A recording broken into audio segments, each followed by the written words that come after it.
Bonjour. Aujourd'hui, j'ai envie de parler d'une chose qui est très importante pour nous. C'est de se faire comprendre. Comment se faire comprendre? Quelles sont les clés pour se faire comprendre? Un certain nombre de gens se posent des questions. Ils peuvent même, comment dirais-je, ils peuvent sentir que les autres ne les comprennent pas. Donc, voyons-nous, on va faire une petite analyse.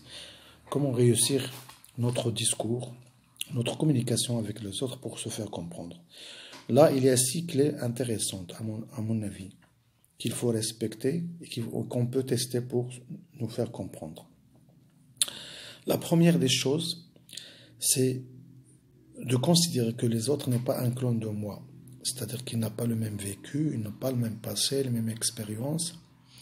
Il n'a ni les mêmes expériences, ni le même vécu. Il n'a aussi ni les mêmes perceptions des choses.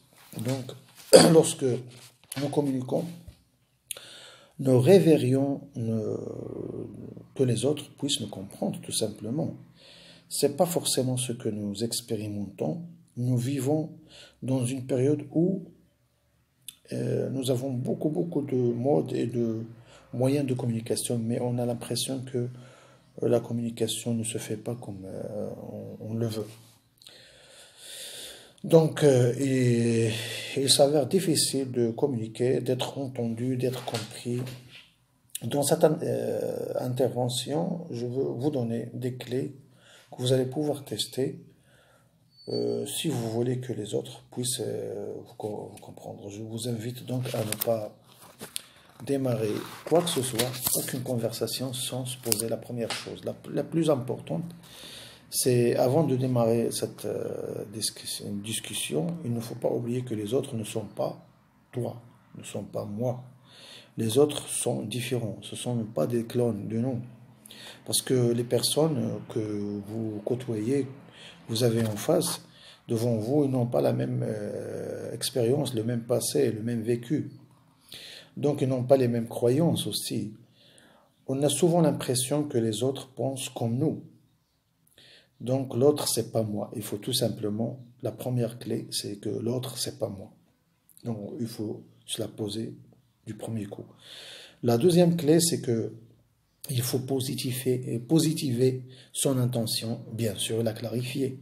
Clarifier ton intention, c'est-à-dire, il faut se poser la question avec soi-même.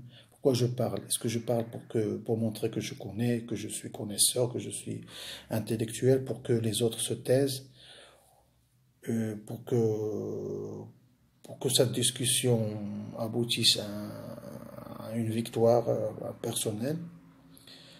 Ou bien pour que l'autre, l'interlocuteur, ressent la même chose que moi. Je trouve que la meilleure façon, c'est de dire que je parle, c'est un signe d'ouverture envers les autres, tout simplement. Je parle parce que je suis quelqu'un d'ouvert qui veut communiquer avec les autres. Et surtout clarifier son intention. L'autre, c'est pas moi, comme j'ai dit, clarifiez votre attention quand je parle avec l'autre, qui sont mes attentes, à quoi je m'attends quand je parle avec l'autre, qu'est-ce que ça va ressortir de cette discussion, est-ce que je m'attends à ce qu'ils ressentent la même chose, est-ce qu'ils je considère que je suis ouvert, donc il faut avoir en tête cette intention.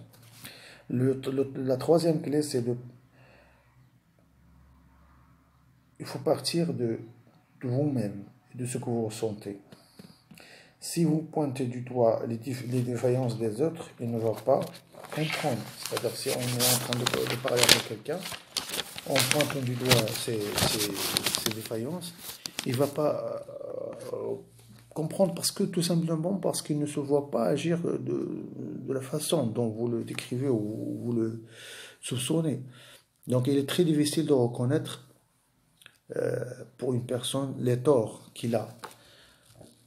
là, on dit le tu qui tue. Si tu dis à quelqu'un, tu as fait ça, tu as fait ça, tu as fait ça, même s'il t'entend avec ses oreilles, ne t'écoute pas vraiment, parce qu'il réalise que c'est pas ça, que c'est pas vrai.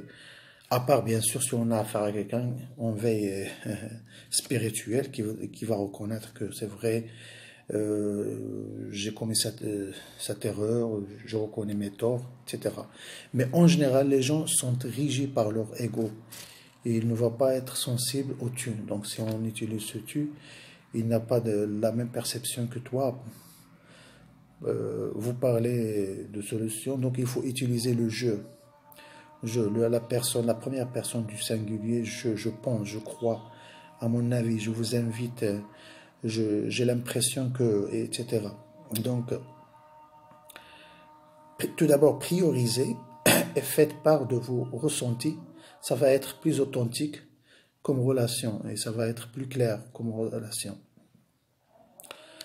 La quatrième clé, c'est privilégier le face-à-face, car le langage corporel intervient lorsqu'on est en train de discuter. C'est pas uniquement le verbal qui compte, surtout la gestuelle, les ressentis, la tonalité du son. Donc ce sont des choses qui contribuent énormément à une communication réussie, à une compréhension mutuelle.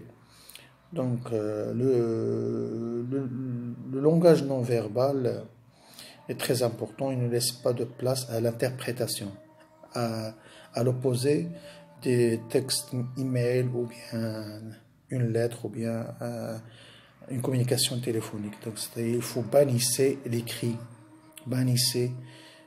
et privilégier la voix orale. La cinquième clé, c'est la reformulation. Et faites reformuler. C'est très simple. C'est-à-dire, c'est simplement dire à ton interlocuteur, c'est lui dire ce qu'il a compris de ton message. Quand on adresse un message, après avoir fini son message, on demande à la personne avec laquelle on parle qu'est-ce qu'il a compris de ce qu'on a, qu'est-ce qu'il a ressenti, comment il aperçoit ce qu'on a dit.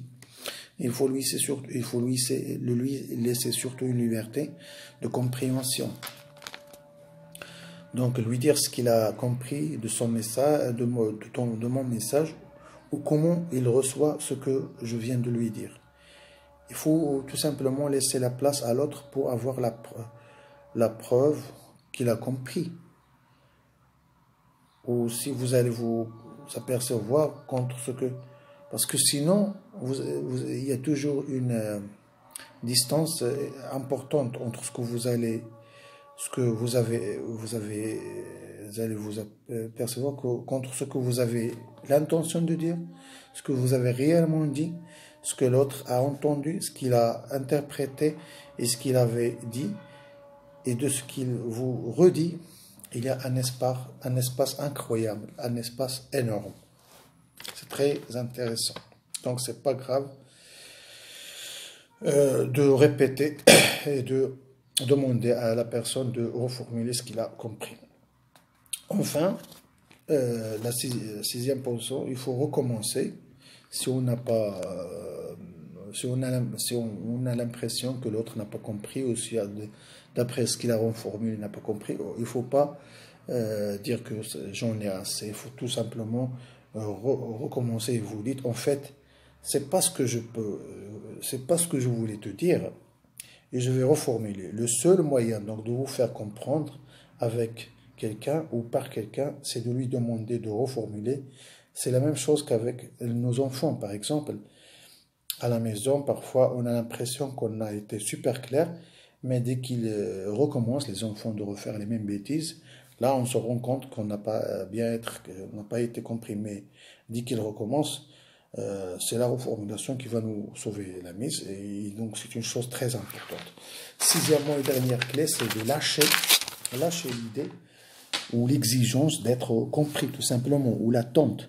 Si on a des attentes, comment dirais-je, une attente absolue qu'il faut être compris, là, il faut la lâcher tout simplement parce que des fois, Il faut attendre le temps opportun pour que l'autre comprenne. Donc nous avons vu comme au début que l'autre n'est pas un clone de nous. Il ne ressemble pas à nous, il n'a pas les mêmes croyances, les mêmes perceptions, le même vécu, le même passé, les mêmes expériences. Donc il faut tout simplement avoir en tête que l'autre est libre de comprendre ce qu'il veut, de reformuler ce qu'il veut, de percevoir ce qu'il veut. C'est ce qui nous manque. Il faut laisser la liberté aux autres pour filtrer, pour utiliser leur propre filtre culturel, etc. Et pour comprendre ce qu'ils veulent comprendre. En effet, tout simplement parce que nous, en tant qu'êtres humains, nous sommes plutôt émotionnels que rationnels. Donc c'est ce quotient émotionnel qui fait la différence entre les gens. Nous sommes des êtres irrationnels en général. Il faut tenir compte de nos différences, des différences de nos ressources. Je crois que j'ai tout dit pour aider les autres à se faire comprendre. Merci.